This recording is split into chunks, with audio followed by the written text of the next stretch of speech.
Let's get started. Welcome back. Hopefully everyone had a nice break. Hopefully nobody forgot too much about artificial intelligence while we were away. If you did forget that homework 7 is due tonight, just a friendly reminder that you should try and get that in. We will be releasing homework 8 later this week, and then project 5 as well. And then we'll be releasing homework 9 next week, but that's sort of not, nothing you have to worry about yet. The only thing I wanted to point out is that they will be due, project 5 and homework 9 will be due on the same day. So this is your 2 weeks of notice that that's going to happen. So there's no complaining 2 weeks from now that we didn't give you enough warning. If you want to get project 5 done a little bit in advance so that that doesn't sort of pile up, that's up to you. We're going to give you the opportunity to make good choices there, or make bad choices if that's what you prefer to do.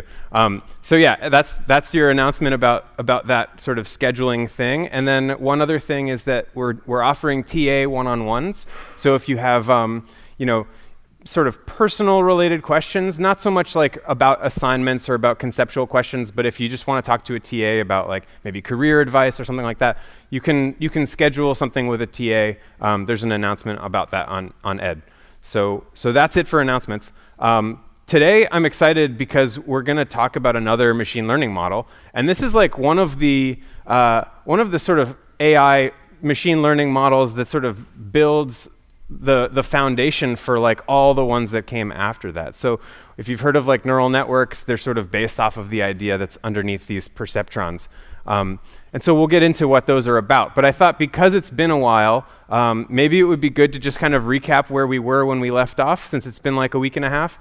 So just a recap of what we talked about last time. We talked about machine learning. We said, we have all these great AI algorithms that can help us to solve our problems and hopefully make good decisions. But all of them so far seemed to need one of these things called a world model. How do we get one of these world models? How do we learn what the parameters of a Bayes-net are? How do we learn what the parameters, how do we decide that an MDP is appropriate versus we decide a Bayes-net is appropriate versus a search problem is appropriate, or maybe we want to use logic? How do we know that captures the real world? And so that's what machine learning is about. Machine learning says we have a big pile of data, and we want to sift through this data and try and figure out patterns that represent the world, that hopefully those patterns will generalize to future world experiences that we're going to have. So you can think about this as you're studying in a class, you're learning about some topic, and then you're sort of sitting there, maybe you take a couple practice exams. At some point, you're going to go out into the real world and you'll hopefully use that stuff that you're learning. And you want to make sure that the knowledge that you have, that you learned in the training process, generalizes to what you end up doing with your life. So that's the goal for machine learning. And we looked at a couple of different examples of this. We used classification as our sort of motivating example, classifying ham versus spam emails, right? And so we looked at some of these emails, we decided which ones we thought were spam. We also looked at a digit recognition task. So maybe we pretend we're the mail, the postal service, and we get these zip codes and we have to try and figure out where the mail's going. And so the digits, we have to try and recognize these. And so there's not just binary classification. We might have 10 different digits that we want to try and classify. And the basic pipeline is that someone gives us a program that tells us how to extract the important features from our input. And right now, we're just assuming that someone's walking up to you and handing you a program that takes in an input and provides you with a bunch of features. I promise that we will eventually learn the features for ourselves. We will figure out how to do that too. But for now, just assume that someone is telling you what the features are for these inputs. So for the spam and ham example, this could be various features or relevant information about the email, how many times does it contain the word free? How many times does it contain all caps words? How, is it from someone that we know? Are they sending it to a person by name, or are they just saying hello? And if they are sending it to a person by name, is it your name or is it someone else's name? So these would all be potentially useful features for the emails. And then for the digits, this might be things do I see a pixel in the position 1, 1? And is it on or off? But it could also be sort of higher level features, like how many loops does this particular digit contain. So, this one would, I don't know if that counts as a loop. This one has 0 loops. This one would have 1 loop. You can kind of get a sense. So there could be higher level features. There could be lower level features.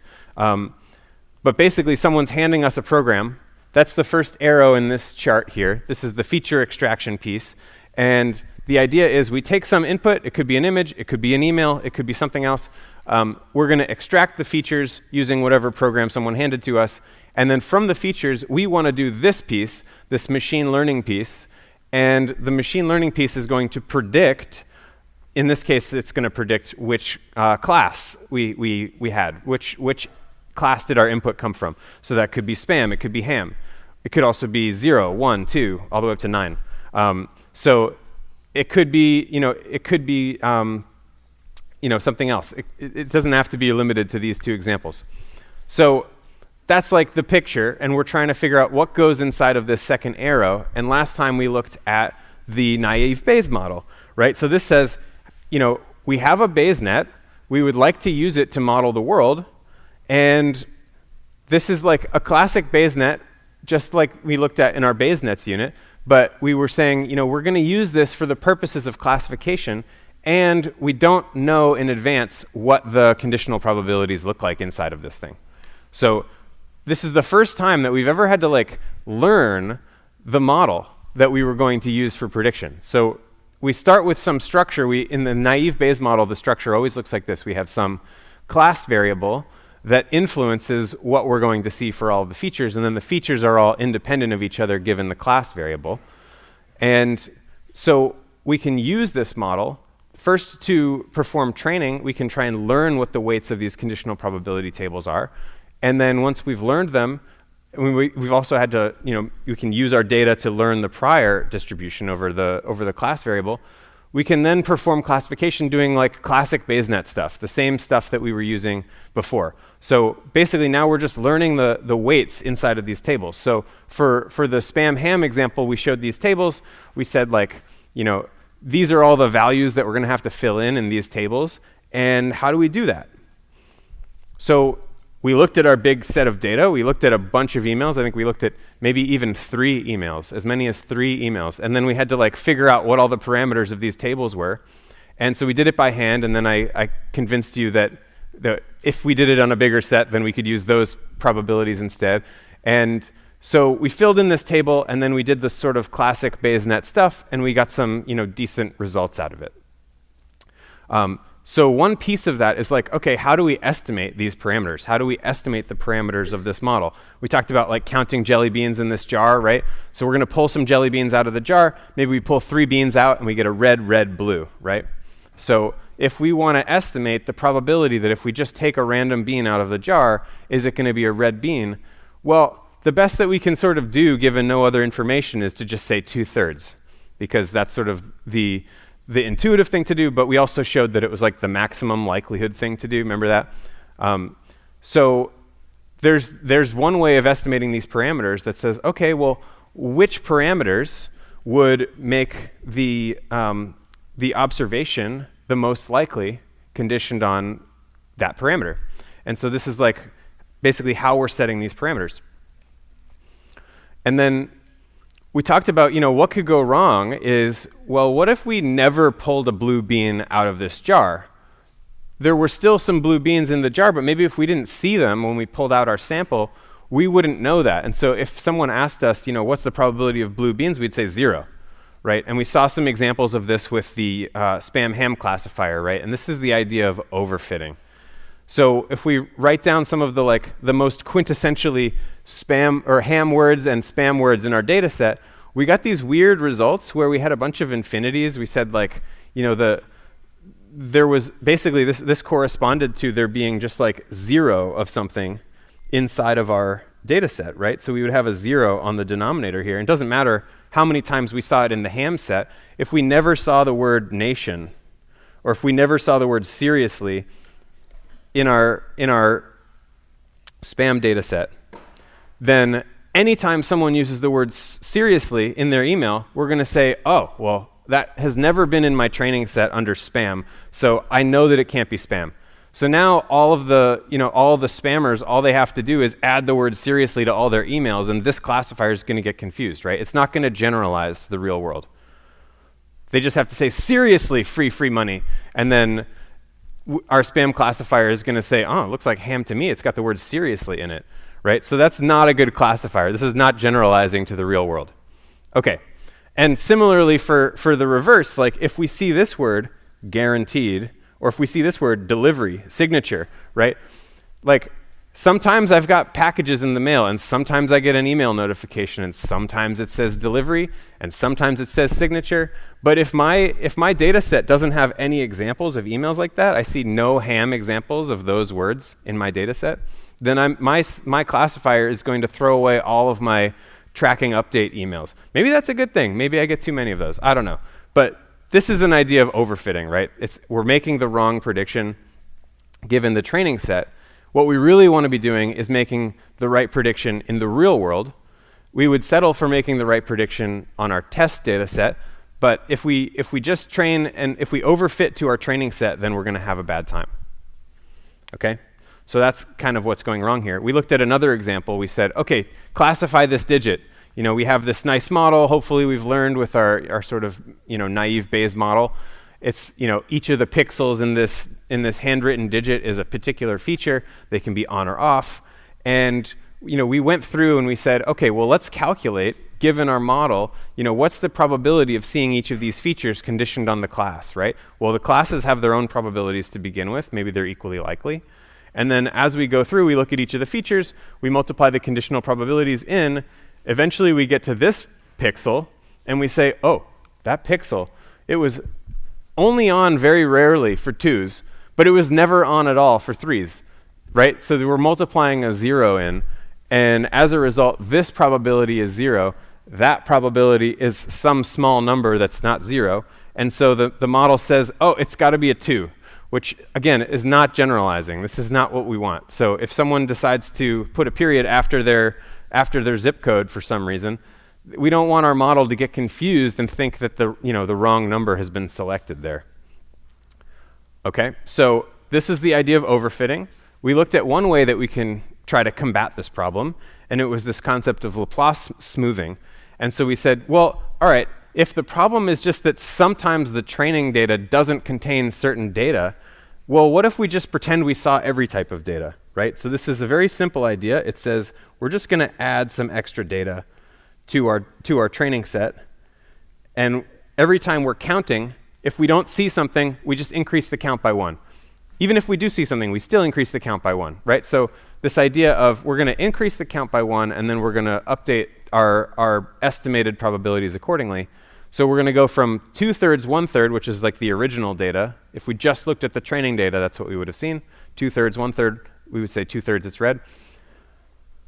If we add in the sort of Laplace smoothing thing and we add a red and a blue, then we say, well, 3/5 red, 2/5 blue, because you can never be totally sure there's not a blue in your jelly bean jar, right? We all know blue jelly beans are lurking everywhere.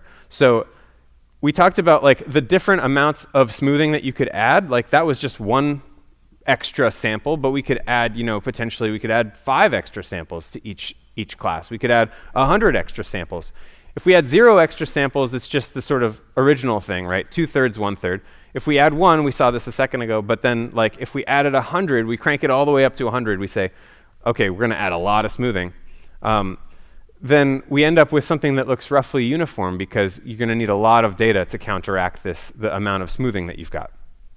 Okay, so we saw it in a bunch of different math formats, but when we went back to the emails example, we saw that adding in this Laplace smoothing helped us to avoid these infinities in our sort of probability ratios. So this is saying like the most hammy looking email words are now the list on the left, and the most spammy looking email words are the ones on the right.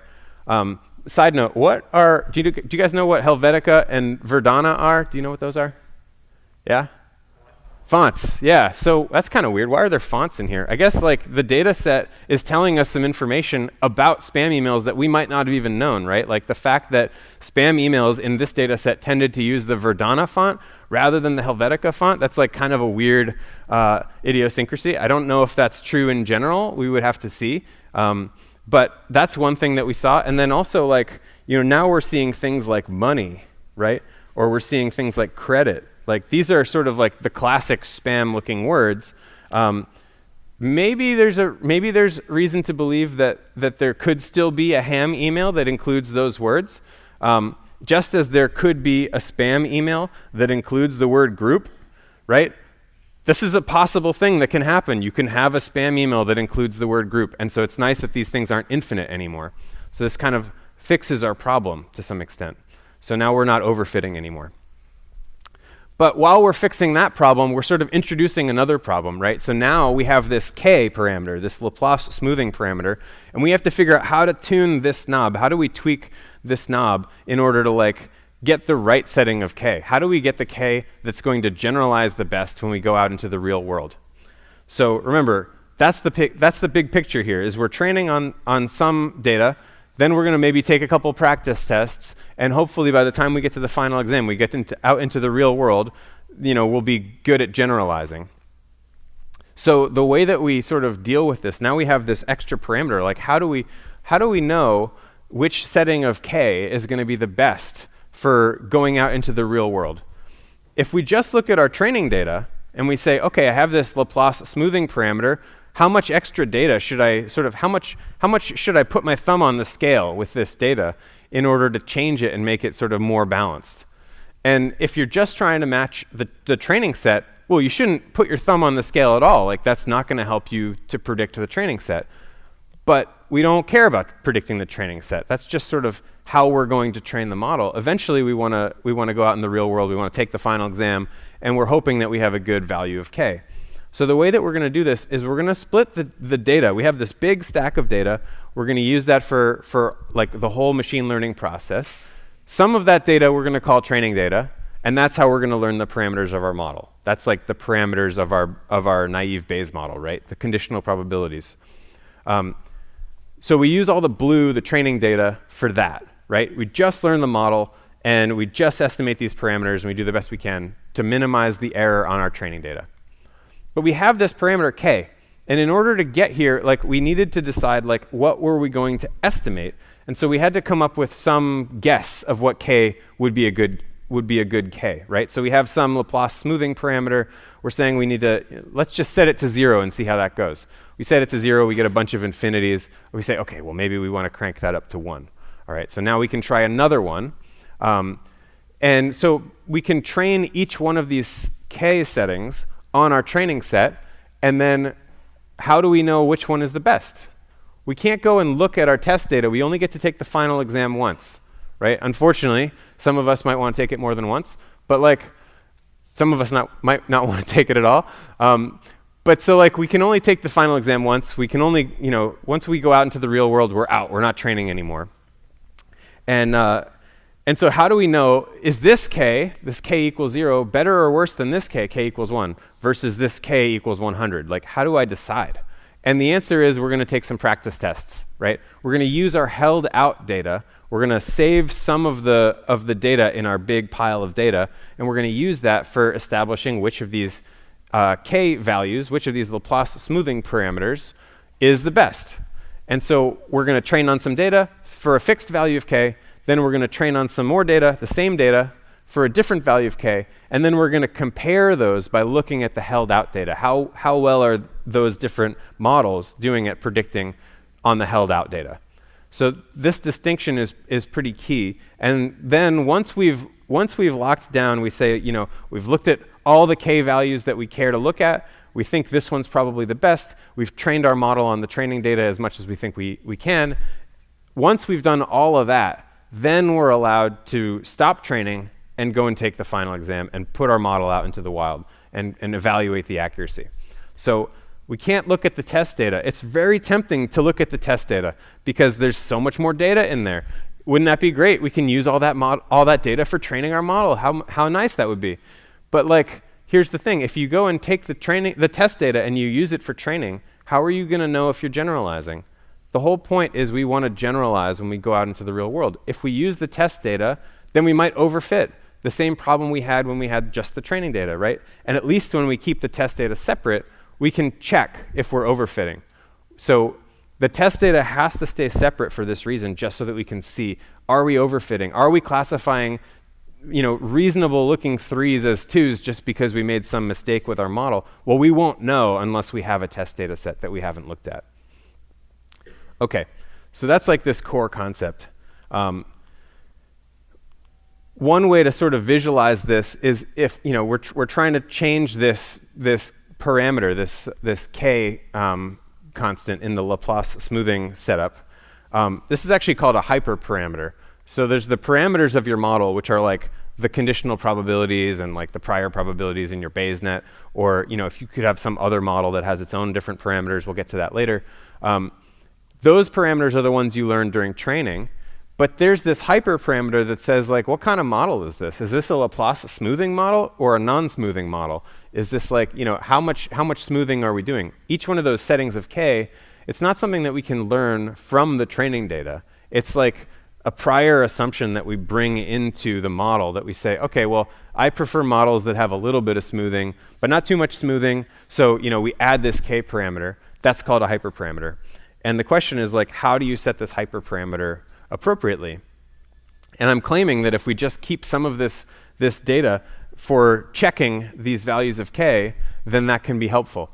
How would we do that? Well, like as we increase k, as I told you before, like the training accuracy is going to go down, right? Because the training accuracy is maximized when we have this maximum likelihood estimator, the thing with no smoothing on it.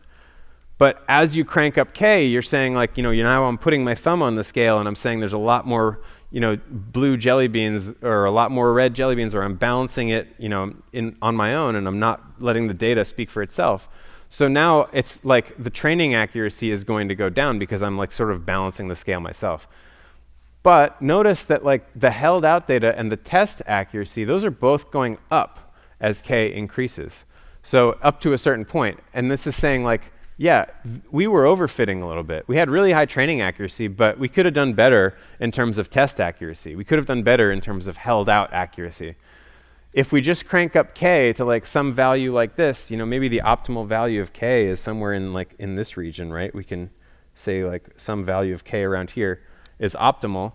Then like we should try and set k to that number. And the way we're going to do that is we're going to try and find the value of k that maximizes accuracy on the held out set and hope that that generalizes better than just only using the training data. So now we have this way. We use the held out data to evaluate accuracy as we change as we change k to different values.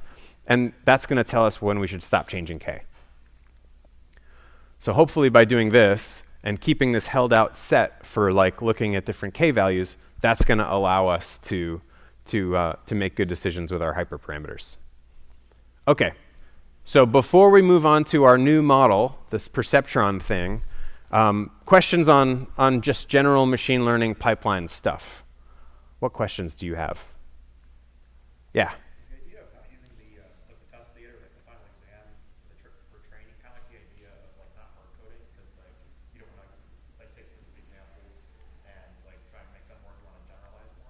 Yeah, so the question is, why are we holding this test data out? Is this kind of like the idea of, not hard coding the answers to things? And I think that, yeah, that's a pretty good interpretation. Like, we could say, whenever I see this specific email that was in my training set, I should always output spam, right? So check the entire email for equality against this particular example of email.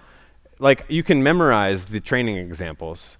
But if you just memorize the training examples, then you're going to get some new exam question that's not in your training set, right? Hopefully we write an exam that isn't just a copy of a previous exam. And if that happens, then your model doesn't know, it doesn't see that as like an example in your training set. So it doesn't know what answer to say. So you would have, if you just hard code the answers to every question and you get a new question, what are you supposed to say? Yeah, so that's, I mean, the test data set is really there to make sure that you can detect when you're doing that kind of stuff. Okay, other questions? So would it be fair to say that going back to Laplace smoothing makes the difference between the two values, spam or ham, like closer until they're equal?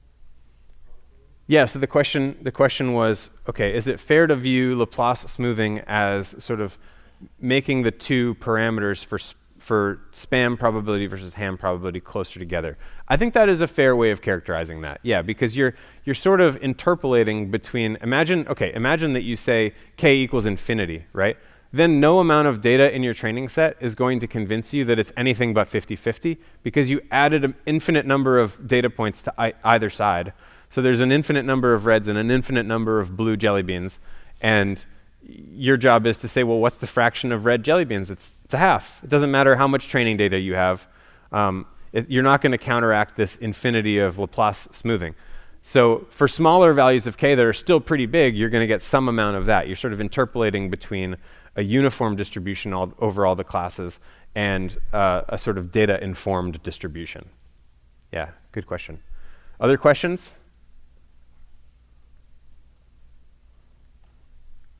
Okay, good. Hopefully that means that we mostly remember this stuff from before break. All right, so now we're going to move on to a new type of model. Okay, it's called a linear classifier.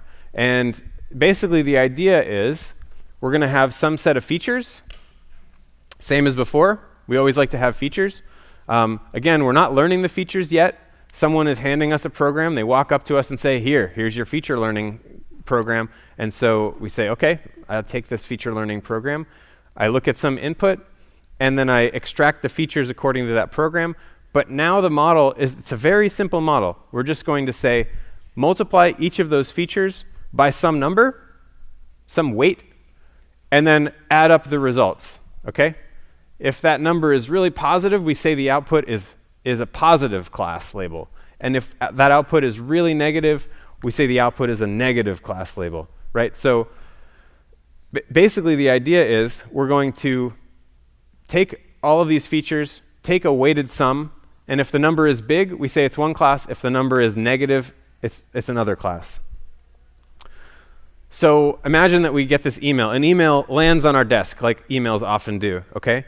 And this email, it says, hello, do you want free printer cartridges? Why pay more when you can get them absolutely free just? Okay, so that's the whole email. And some program that someone walked up to us on the street and handed to us says, these are the important features for classifying spam versus ham in emails. What are they? Well, there's the number of times they say free. That's a classic one. There's whether they use your name. That's another good one. How many times did they misspell words? Okay. Is it from a friend of yours? Generally, if it's from your friend, hopefully they're not sending you spam. Yeah, so there's all these different features. The program tells you these are the features for that email, right? And so now our job is to classify, is this spam or ham? Okay, so don't worry about the arrow on the left. Someone's handing us a program that does that for now. We're going to worry about the program on the right. And so what we're going to do in this model is we're just going to say each one of these feature values is going to get a weight, and the weights are just numbers. So we have W1, W2, W3, W4, okay? There's one weight for every feature in our feature vector. And all we're going to do is multiply the value in the feature. So that would be like this 2. Right? Value in the feature gets multiplied by the weight. And then we sum the results. It's like, couldn't be simpler. So we're going to multiply all those things together. We're going to sum them all up. If the number's big, we're going to say positive. If the number's if it's big and positive, we're going to say positive. If it's negative, we're going to say negative. We could look at a different input. Maybe we look at this handwritten digit. Someone tells us, these are the important features. You have to look at all the pixels. They also told us there's one loop in this particular digit, so we have some high-level features and some low-level features. And our job is to do this arrow. Learning this arrow says, we're going to try and learn what are these weights supposed to be for doing this classification task well. Okay? So you might think, oh, this is kind of a weird way to do it. Why would we just add things together and multiply by weights? But this is like kind of loosely inspired by something that you've all been well acquainted with since you've been growing up, which is a neuron. Okay, so this is like, take this interpretation with a big grain of salt, because there's like limits to how far this metaphor can go. But like in your head, there are these things called neurons, and each one of these neurons has a bunch of inputs. The inputs come from synapses that are like signals, either chemical signals or electrical signals from other neurons. So neurons fire, they send out these chemical signals or these electrical signals. Those are called synapses, and then those synapses go into a particular neuron, and then the neuron sort of aggregates those synapses sort of with, you know, some particular weights for each connection. And then as you see sort of, you reinforce various patterns in your environment, like you can start to predict various things. So like you might have a neuron that says, you know, am I hungry or not? Or you might have a neuron that says, you know, am I detecting that I'm looking at a face or something like that? And you can imagine that like when certain inputs come in and you sort of reinforce those inputs over time, and you change the weights of these neurons, then you can start to have that neuron predict various things. Okay? So we're going to like loosely be inspired by this, and we're going to build our own thing that looks kind of like that picture. This is a perceptron, and basically it works the same way. It has a bunch of inputs. Each of the inputs has a weight associated with it. That's these little resistors on there.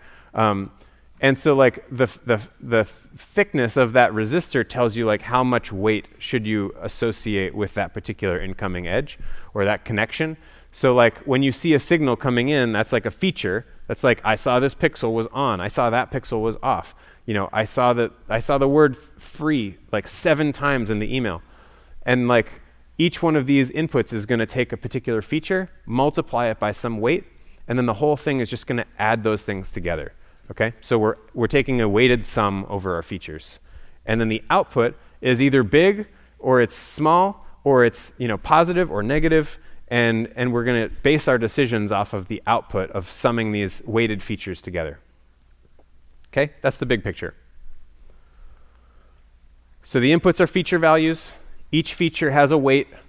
The sum of these weighted feature values is what's called the activation. And the way it works is this. It's like it's a sum over the weight times the feature for each of the features. You can think of this as a dot product. If you've seen dot products before, this is just how you implement the dot product. It's saying take each element of each vector. The vectors have to be the same size. So if we have n features, we got to have n weights. And then what we do is we just take each weight, we multiply it by the feature, and then we add the results. Very, very simple algorithm. But this is just outputting a number. Remember our sort of classical like chess program is outputting a number, and we're like not sure what to do. So like that's not what we need. We need a classification decision. We need to say, is this spam or ham? Is this, we'll stick with binary classes for now. So if the activation is positive, we'll output a +1. And if the activation is negative, we'll output a -1. So that's how we're going to go from real numbers to class labels. So we just take a weighted sum of the feature values and see if the output's positive or negative. You could all probably write this program in like a few minutes. Okay, so it looks like this if you want it in block diagram form. We take each feature, multiply by the weight, sum them all together, and then see if the result is bigger than 0. Yes? Yes, for now we can only have 2 features. We will get to more features later. Other questions? Okay, great. So we have these weights, and we want to multiply by our features by the weights. So we have some features. This person that walked up to us on the street, they said use this program. We're just accepting their program. We run it, we get these features out. It says, okay, the email has 2 instances of the word free and 2 misspelled words. It doesn't have your name. It's not from your friend. Okay? Sounds like an email. What do? Well, we multiply this by the weights. We take the dot product with the weights, right? So if these are our weights, And we'll get to how do we learn these weights later. Let's just say we have these weights for now. I don't know how we got them. So what we're going to do is we're going to take each value here, 4, we're going to multiply that weight by this feature, 4 times 2. Then what do? We're going to look at the next one. We have minus 1 times 0. Okay, minus 1 times 0. Then what's the next one? We'll do it in another color. We got 1, we got 2. 1 times 2. Okay? And the last one is minus 3 times 0, minus 3 times 0. And what do we have? So we've now taken the element-wise product for all of these different weights times features, and now we just need to add them together. So plus, plus, plus. All right, well, I can cross this out, that's 0. Cross that out, that's 0. And we get an 8 plus a 2. This equals 10. Okay. So I got a 10. What's the last step? I have to see if it's bigger than 0. And that'll tell me which class to put it in. For now, we're going to say that the positive class is spam. And so this number, is 10 a positive number? Yes? Okay. So good, we can remember which ones are positive. That's good. So then we're going to say positive. So this is saying spam. So our model declares, yep, it's spam. Looks like spam to me. All right, let's try another example. Here's what our feature machine says. The features are, okay, no instances of the word free. That sounds promising. They used your name. That's great. They did have one misspelled word, but it's from your friend. And your friend sometimes misspells words. Okay, so that's nice. Let's put the weights down here again. And you can imagine doing the same calculation. Let's just do it in black this time. So we have 4 times 0 plus minus 1 times 1 plus 1 times 1 plus minus 3 times 1. Okay, so looks like this one's 0. These ones are going to cancel out, so we get zeros. And then this is a minus 3. So this all equals minus 3, if I did that correctly. So this is we have to see, is the result bigger than 0 or less than 0? Minus 3 is less than 0. Okay, good. That's a minus. So then we would say ham. Our model would declare confidently that this is ham. Okay? So that's how this works. Very simple. Right? Do these weights make sense for spam classification? Well, seems like, the emails, this one seemed kind of spammy. They're telling me free, they're misspelling words, and like this other one's from my friend. I know my friend misspells some words from time to time, but they address me by name, and I like it when they do that. So feels like not so much of a spam email to me. I mean, yeah, these kind of make sense. How do we know for sure that this is going to generalize? Well, we don't yet. Like, these are just 2 training examples. We know that this one's spam, this one's ham. Like, so far we're doing okay, but like maybe we have to keep training. Okay? So, all right, so we have these weights, and we're trying to take the dot product of those weights with some features. And this is what that looks like if you were just going to write code, right? You take a bunch of products, you add up the weighted sum, and then you just decide whether it's bigger or less than 0. We can also think about this, because these are vectors. I keep saying vectors. Remember what a vector is? This is saying, like, you have this sequence of numbers, 2, 3. Doesn't have to just be 2, right? But let's just keep it to 2 for now. So we have a sequence of numbers like 2, 3, and we can interpret that as coordinates, like x and y coordinates, or we can interpret that as like a direction and a magnitude, right? So this is the vector interpretation. This is like coordinates interpretation. This is like the vector interpretation. So these things are interchangeable. You can use one or you can use the other, whichever you prefer. But we're going to use the sort of the angle and the magnitude form for sort of helping us to visualize some of what's going on with this perceptron thing. Okay, so this doesn't have to just be 2 elements. Like, we could imagine having a vector that has 4 elements, right? Like the one here. It's a lot harder to visualize, so I didn't do that on the slide. But yeah, it still works the same way. You can think about it in coordinates, or you can think about it in terms of these arrows. Okay. So when we have vectors, we can define dot products between those vectors. And one definition that I already gave to you is just taking the sum of the individual products of the elements. That's like the code version. And then if you want to think about it in terms of geometry, you can rewrite that as the magnitude of the 2 different vectors multiplied together times the cosine of the angle between them. So remember, cosine is the one that is big when the angle is small. When the angle is 0, cosine is maximized. And when the cosine is 90, when the angle is 90 degrees, the cosine is 0. So if we look at two different vectors, imagine one of these is our weight vector, one of these is our feature vector, right? If we're trying to think like how big is the dot product between my weights and my feature vector? This is the thing that's going to tell us whether we have a positive class or a negative class. So we want to know about this quantity. This is like an important quantity. All right, well, if I have two vectors and they're sort of pointing mostly in the same direction, we're going to get a pretty big dot product, right? Because we're going to have a small angle and the cosine says, oh yeah, it's like about as big as a cosine could be. Meanwhile, if we have a slightly bigger angle, we're going to get a slightly smaller dot product. If we have a right angle, we're going to get 0 dot product. It's saying that these two things, right? The cosine of a 90-degree angle is 0, so it doesn't matter how big these vectors are. We're going to say, all right, 0 dot product. And then if we have these vectors and they're pointing in opposite directions, right? If we have a bigger than 90-degree angle, now we're looking at a negative dot product, okay? So this is like your quick and dirty review of dot products and vectors. Questions here? Okay, great. So now we want to try and take a dot product with these weights, okay? We want to take a dot product of our weights and our features, and we want to figure out, is this particular set of features one class versus another class? Okay, so we're going to write down our weights as a vector. We just put an arrow on here, okay? That arrow represents our weights. And then someone, we get a new input comes along, we send it through our feature machine, and the feature says, here are the features, right? So we get these features.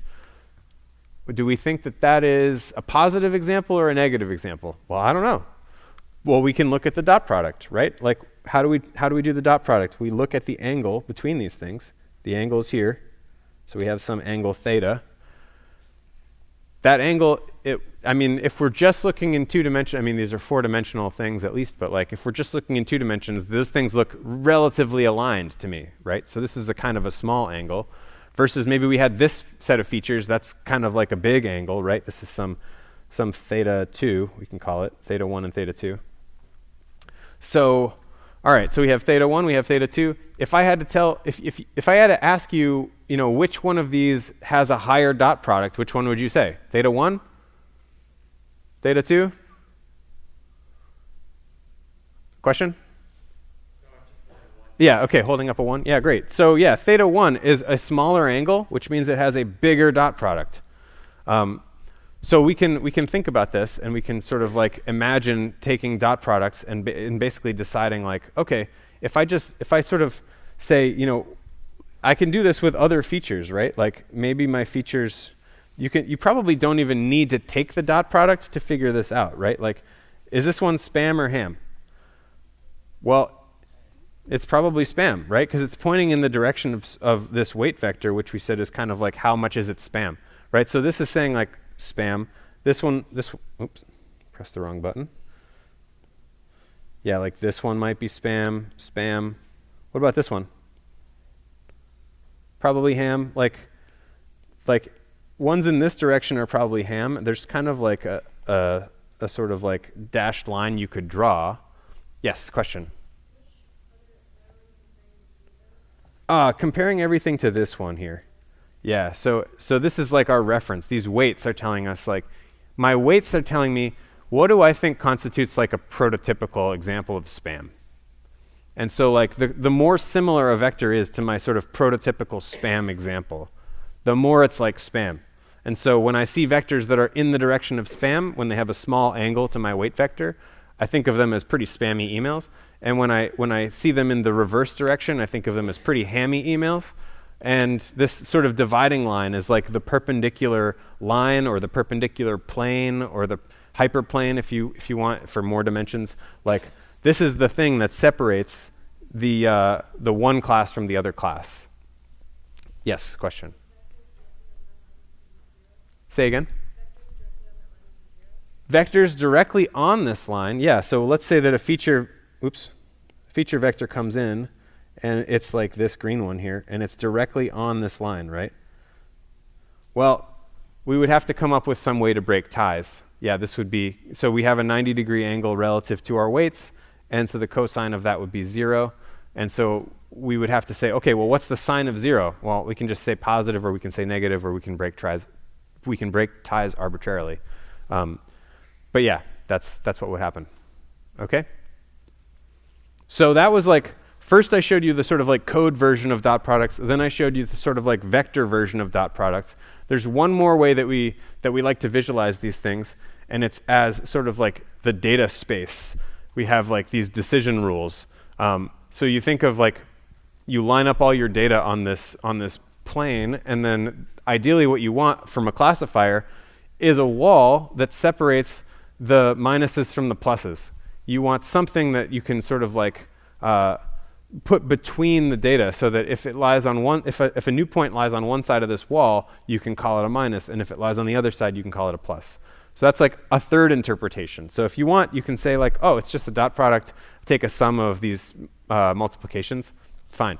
If you like thinking about it in terms of vectors, that's also great. If you like thinking about it in terms of this data space like fence that we're trying to put between our data, that's also a useful interpretation. So this is just another interpretation that we could have.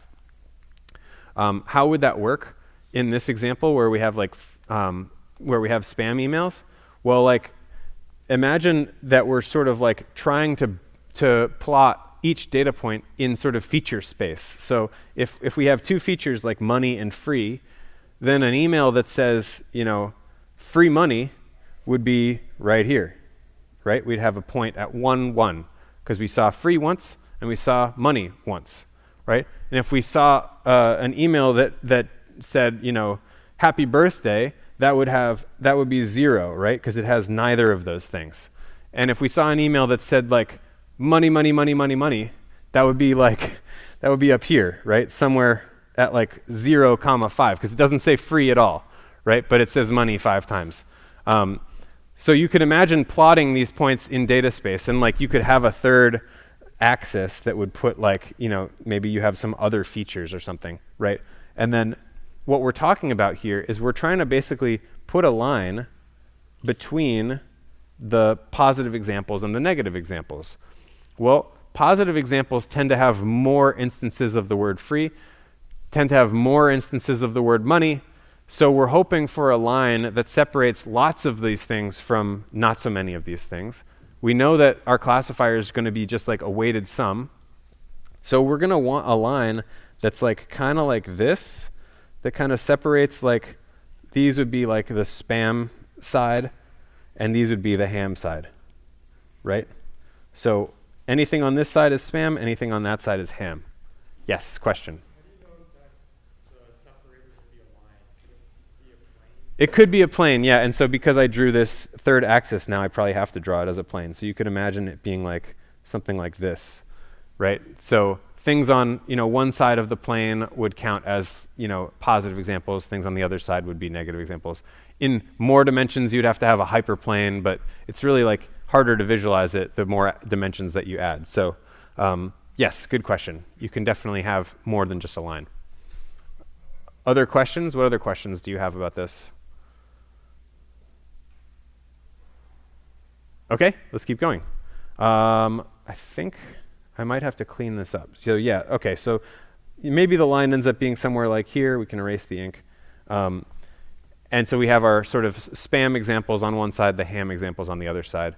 And this is just like the line where f dot w equals 0. So if we want to think about that in terms of like lines and planes and like how do we do that? Well, we're basically saying, you know, if the dot product is positive, it's positive when 4 times the number of free plus 2 times the number of money is greater than 0, right? So this is the line 4 times free plus 2 times m equals 0.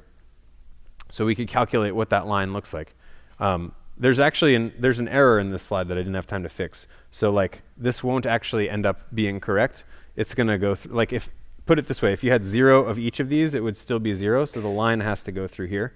So someone has added a bias to this line to help it sort of move away from 0. So there's like a bias that someone added. Maybe the bias is like I don't know, maybe the bias is like 1.5 or something like that. But anyway, so it's not super important, the details here, but like this is the line where the features dotted with the weight vector equals 0. And so that's how we're deciding what's the shape of this line. There's like a way that you can calculate the line, and it's to just say set the features times the weight vector, features dot w equals 0. That's the line that we're talking about. Okay? Could also be a plane if there's more dimensions. Okay. So now the question is like, how do we learn these weights, right? What we would like is to start with some weights. They might not even be that good. We want to push the weights in the direction of like better weights. And so how we're going to do that is, we just initialize the weights arbitrarily. This is like a classic AI technique. We don't know where to start, so we'll just start with 0. And then for each training instance, we're going to classify with the current weights. We're going to guess whether the answer is positive or negative for that training instance. So what does that look like? We have some piece of data. We don't know what kind of data it is. It might be positive. It might be negative. It's falling from the sky. It's landing on our data space. And we want to see, does it land on one side of this line or does it land on the other side? If it lands on the first side and it's correct, then like it's a plus. It landed on the plus side. Everything's good. We can sort of like leave things how they are. We don't have to change the weights if we're classifying things correctly. Sort of makes sense. But on the other hand, if it's wrong, imagine like it falls down, it's a minus example, but like it lands on the plus side. Well, now we have to push the weights in the direction of classifying that point correctly. So that's the idea here. So we're going to try and learn how to change those weights so that we start making better classification predictions. So that's using the sort of data space notion of this classifier. It's a little hard to see like what are the actual updates going to be in this representation. So we're going to switch back to the vector way of thinking about things. But this is sort of what's going on under the hood.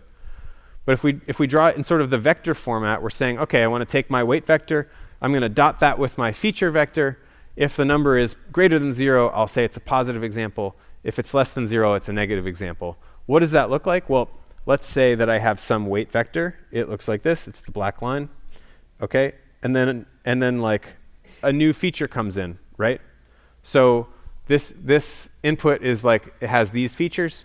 And we say, OK, well, is this going to be a positive or a negative example? Well, according to this weight vector, it lies on the sort of positive side of this green region. So that means we're going to predict that it's positive, right? We can also look at this angle. We see that this angle is like less than 90 degrees. We say, OK, well, it's probably a positive example. Maybe it's positive. Maybe it's negative. At some point, we look at the label, because this is a training example. If it's correct, if we actually predict positive and it's positive, then we're good to go. We don't have to change the weights at all, right? So why would we change the weights if we're predicting correctly? But if we're wrong, what we're going to do is we're going to adjust the weight vector so that in the future we'll be more right?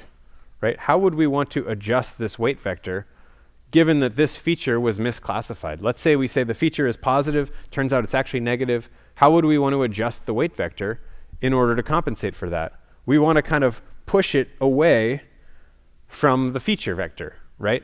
We want to try and find some way.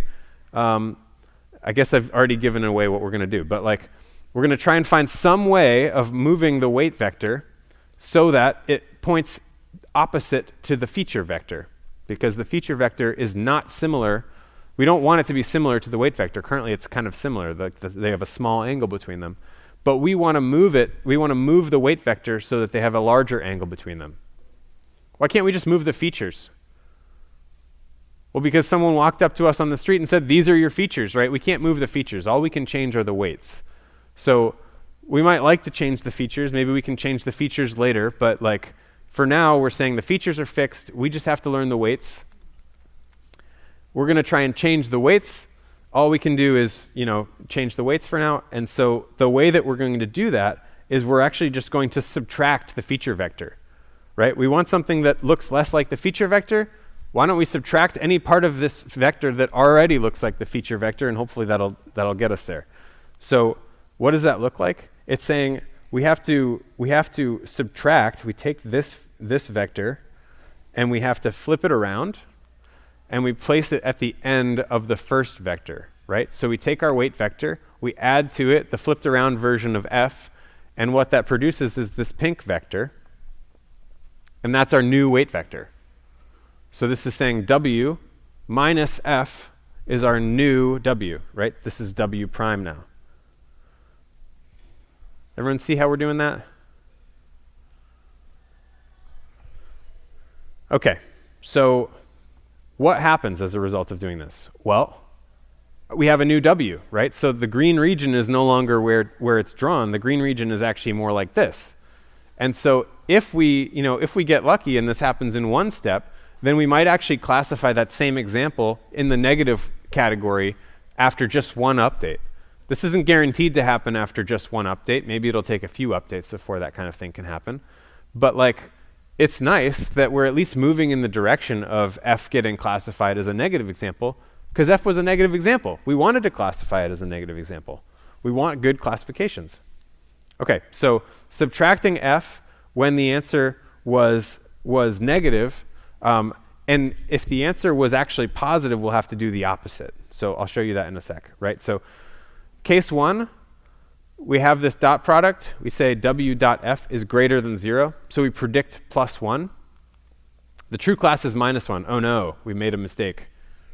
We really want to modify the weights so that the dot product is lower, right? So the dot product is here. Currently it's bigger than 0.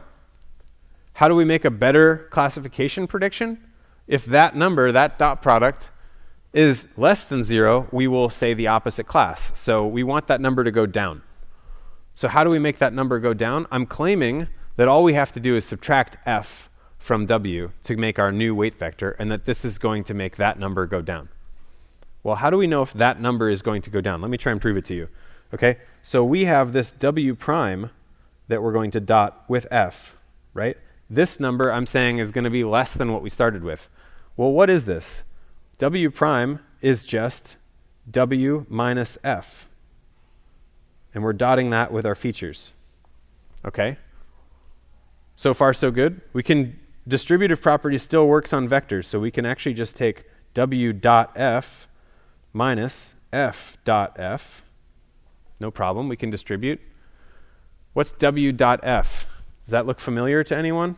This part here is this part here. That's the thing we started with. Okay? And what are we subtracting from it? We have this f dot f. F dot f. Well, let's remember what a dot product is. It's a sum over, these would be fi's times fi's. Right? So we're looking at a bunch of squared terms. We square every item in the vector. Now we have a bunch of positive things, and then we add them all together. That looks like a positive number to me, right? This is saying f squared, basically. This is the sum of the f squareds.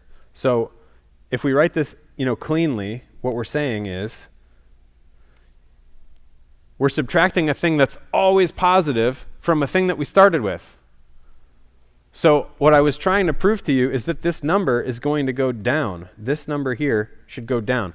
Is it going to go down? Well, it's going to go down by exactly this much. That number is always positive, so it's going to go down. So that's great. That's case 1. That's saying we predicted a +1, but the true answer was a -1. So we should subtract this f. What about case 2? What if we say it's a -1, but actually it's a +1, right? The true class is a +1. Oh no, we made another mistake. We want to modify w so that the dot product is higher now, right? Because we're saying the dot product was not big enough that we classified this incorrectly. So we need that dot product to go up now. How do we make it go up? Well, we're going to add the feature. We're going to add the feature, and what's that going to do? Well, it's going to have the same exact effect. I'm not going to go through the math. I'll just write it on the slide. So we do the same distributive property, and now because we're adding, we're going to get a plus f squared. So what does that mean? It means that now that we have plus f squared, it's saying that this thing is actually going up. So we're increasing our dot product. So when we add f, we increase the dot product. When we subtract f, we decrease the dot product. And if we want to write that compactly, if you're like me, I actually always forget which one is which. if I'm adding f or subtracting f. So there is a formula that you can just remember where you multiply by the true class label. The true class label is a +1 or a -1. So that will tell you whether to add or subtract. So all you have to remember is this one equation where y star is like the true class label. And then you either add or subtract f according to the true class label. So that's like the compact version if you have trouble remembering this stuff. OK, so that should prove to you that like as we're pushing these weights around and we're trying to spin that line so that we get the right classification region, that's actually going to work. OK. So that's great. It works. So how does this look? In the case where our data can actually be separated, like there are some lines that you could draw. I don't know if it's going to be this line. It could be this line, could be this line, could be this line. But all those would like separate our data. In the separable case, at some point we're gonna look at our training data and we're gonna like try to classify it. We're gonna go through this procedure. Okay, the first step of the procedure is initialize the weights somehow. So we get one of, it might not even be one of these lines. Maybe our line looks like, maybe it looks like this red line. Maybe this is our starting line. Okay, so we start with some weights, right? So that gives us some decision boundary. And then we get some data point that I've now drawn a square around, this green square. And like, we just decide, is that a positive or negative example? Like, what does our line say? Maybe it says, oh yeah, that looks like it's a plus to me. And this is like the zeros, like we have pluses and zeros, right? So this side would be pluses, this side would be zeros. OK, so we got it wrong. So we make some updates to our line. Maybe our line looks like this, and we look at another data point. OK, so this process can repeat. So we get another line, we get another data point. We see, is it a mistake or not? We keep, moving our line around. We keep looking at more data. We keep doing this until at some point our line will be between the different sections. It'll separate the positive and negative examples. We won't sort of prove why that happens, but you can kind of see, like, if we're always moving in this direction, then hopefully we're always, going to be making the right kinds of changes to our weights. Okay, so at some point we will stop, and it'll be separating the pluses from the minuses. Yes? Do we only look at each data point once, or can we look at it multiple times? That's a good question. So I think you can, I don't think there's a problem looking at them more than once. So if you get to this position, what happens? Like if you then look at this data point, the decision, the procedure says if the prediction is correct, you don't change the weights. So you could keep going through the data set and it would just be sort of like wasted computation. Maybe you go through it one more time and see, if I look at all my training data again, did I make any updates to this line? If the answer is no, then you don't need to go through it an extra time because you're not making any changes anymore. Yeah, good question. What other questions do you have? Yes? How do you get the line? You mean how do you draw the line on the graph? Yeah, like at the beginning, at the first step, how do you get the first line and then change it? Ah, okay. Yeah, how do you get the first line? So you need to initialize it somehow. So far I was saying we can just set our weights to all be 0. If we set our weights to all be 0, then you probably get like a 0 line, something like that. So sometimes you'll set them to small positive or negative values, and then you'll just hope for the best. But like really the key here is not how do you initialize the line, it's what do you do to change the line to make it more accurate at predicting. Is that a satisfying answer? So there's no way to get it from the first time to be, like, to separate it correctly. I have to initialize it somehow and then keep changing it. Well, I mean, you could always guess exactly the right deciding boundary, but like it would be pretty unlikely if you had a lot of data. So yeah, I mean, probably you're going to guess something that's wrong. It's going to start making some good predictions and some bad predictions. The good predictions are fine. You don't have to change the weights for those. But when you have bad predictions, you want to make those be good predictions later. So you want to change the weights. You want to sort of push that line in a particular direction so that it starts classifying stuff better. Does that make sense? Other questions? Yeah. After we went through all the points, is same weights, or are we going to improve from that? Yeah, so similar question to before, saying, as we've, if we've already gone through all the weights, is looking at the same weights, if we've already gone through all the data, is looking at the same data again going to help us? And the answer is, once this thing converges to something that separates the data, which in this case I've drawn it so it's separable. Like if the data were sort of intermingled, you can't make this claim. But let's just say for the separable case, once we find a line that separates the data, then it will always predict the right label for all of our training data. And so it doesn't matter how many more times we go through the training data, we're always going to predict the right label. We're never going to change the weights again. Okay? Yes, more questions.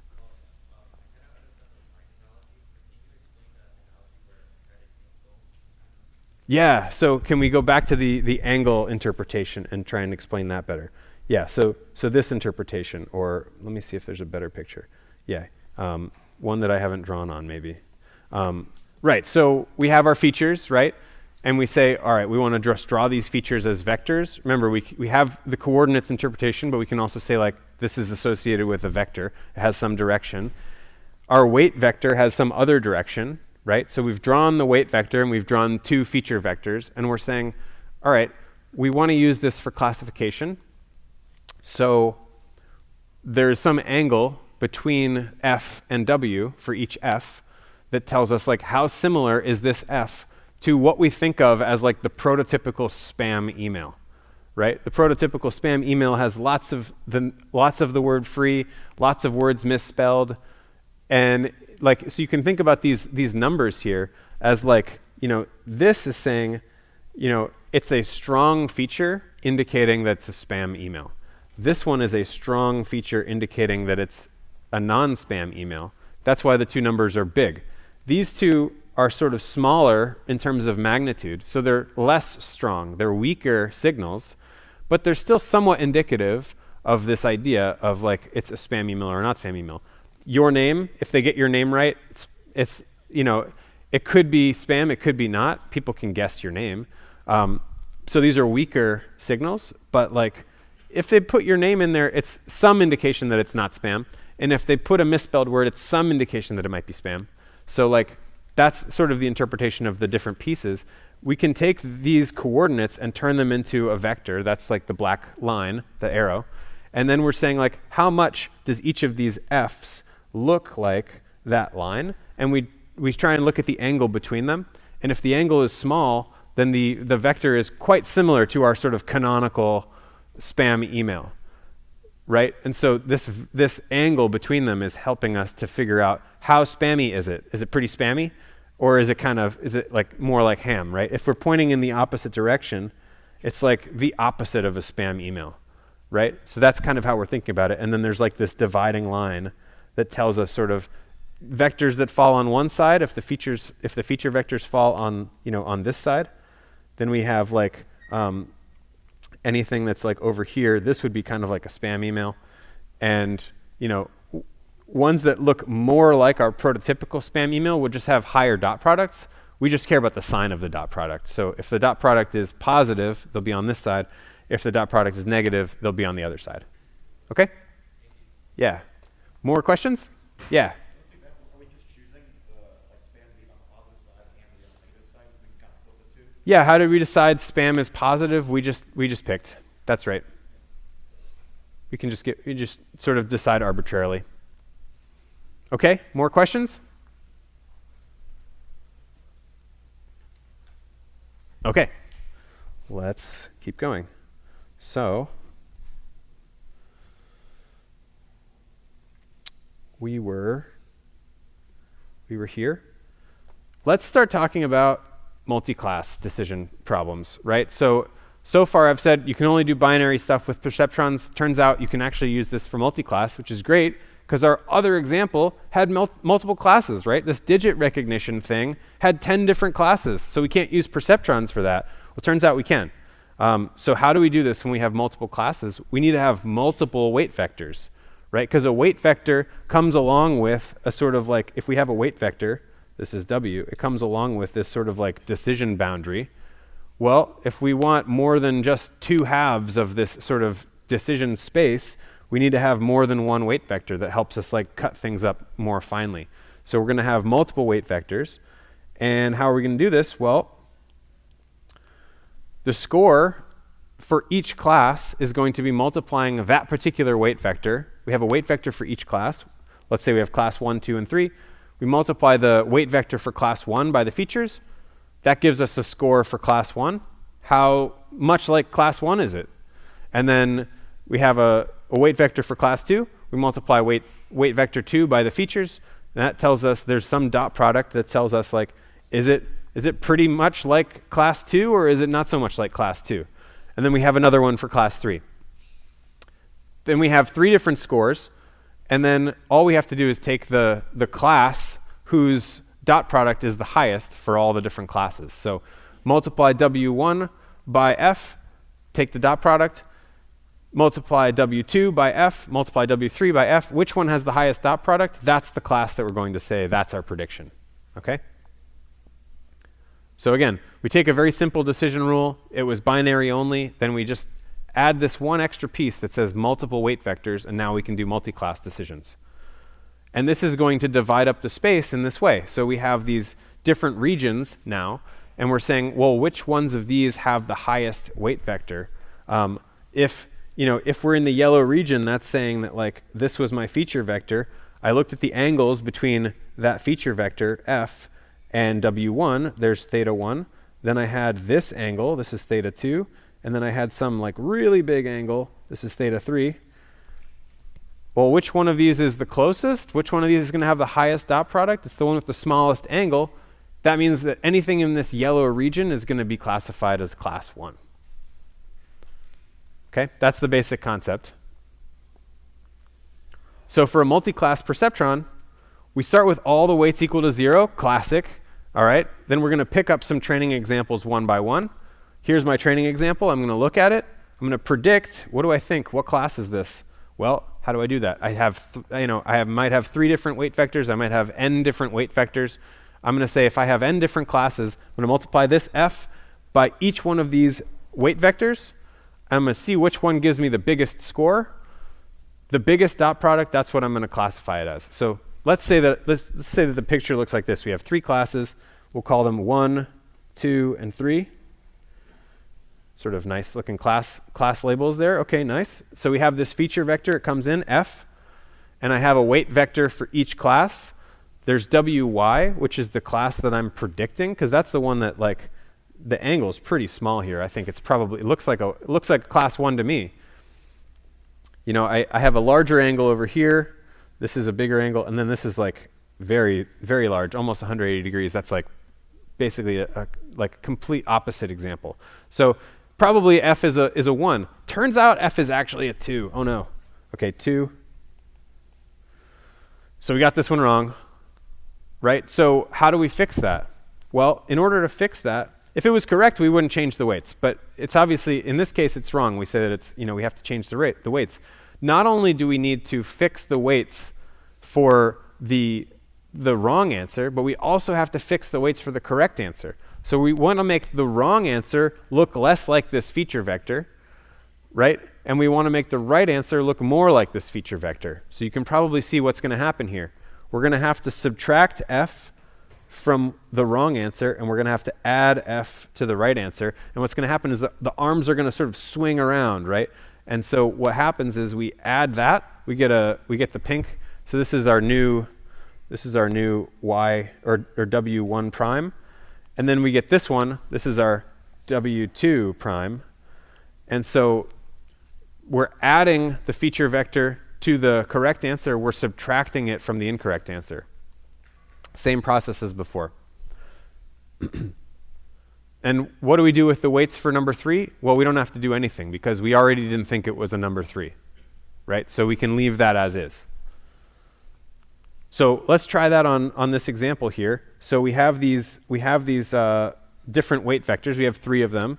Let's say that we're just going through the internet. We're trying to figure out what kind of blog we're looking at. Is this a tech blog, a sports blog, or a politics blog? So that based on your preferences, you can keep reading it or you can go somewhere else.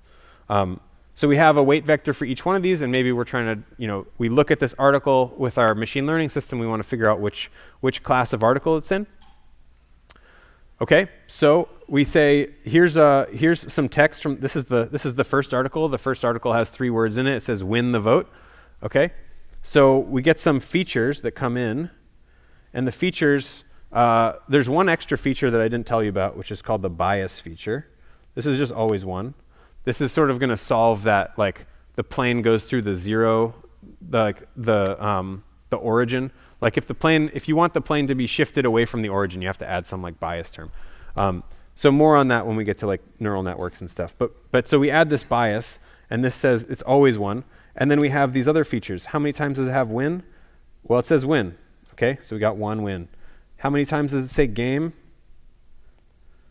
0. Great. How many times does it say vote? 1. And the 1, right? Vote the. All right, cool. So each one of these things in our weight vector, we're going to have in our feature vector as well. And then we just multiply those things together and try and figure out what the scores are, right? So the score here is going to, we multiply this, 1, 1, 0, 1, 1. So we dot that with this, and we get 1, 0, 0, 0, 0, sum them all together, and 1. Okay? We can dot the same thing with all of these. Dot, yep, that's going to be 0 because all the terms are 0. Dot with the same thing equals 0. Okay, so which class are we going to predict? The one with the highest dot product? We say it's sports. Well, it's not. Turns out that the label says it was politics. Okay, we don't have a great model yet. Got to update our weights. How do we update our weights? Well, we take the current weights. We're going to subtract when we got it wrong, and we're going to add when we got it right. Let me just make sure. We can go back to the previous slide and make sure that that's correct. So we take the weights. We lower the score of the wrong answer. We raise the score of the right answer. So we subtract these weights from these, and we get our new W prime is going to be 0, minus 1, 0, minus 1, minus 1. So this is W prime for sports. We can do the same thing for politics. We have to add those weights, and so our W prime for politics is going to look like 1, 1, 0, 1, 1. Okay, that's our new weight vector for politics. We don't have to change tech because tech was already we already didn't think it was tech. So no problem there. So that's the basic concept. We could do it for another one. We say, win the election.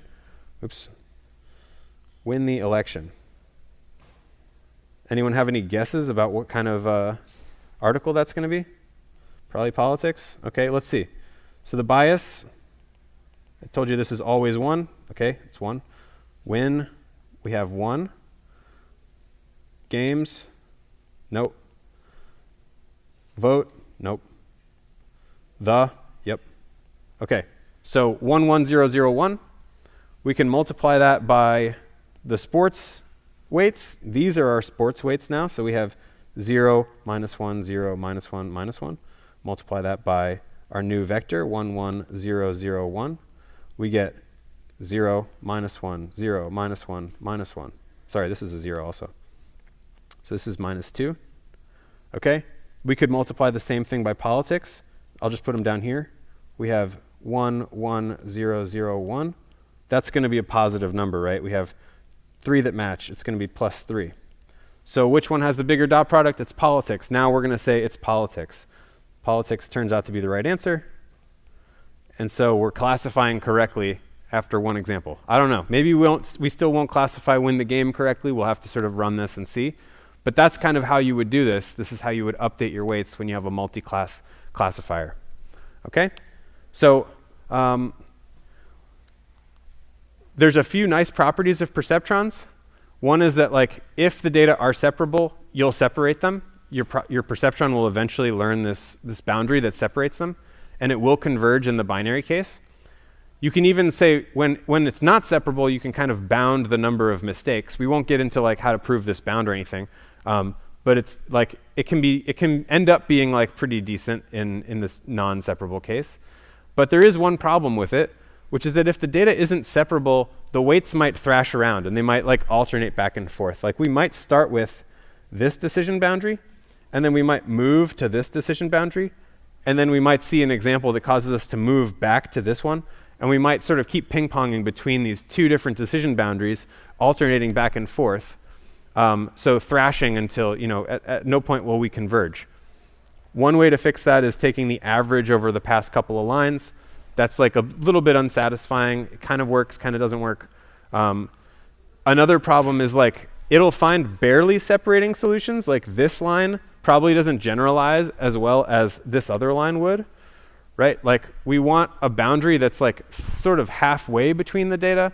It's unclear like how we would get one of those because the perceptron doesn't care how far away we are from the points. So there's a few problems with the perceptrons. One is that if you just keep training it, you can tend to overfit a little bit. So these are all sort of problems that we will have to address, and we will hopefully address some of those next time.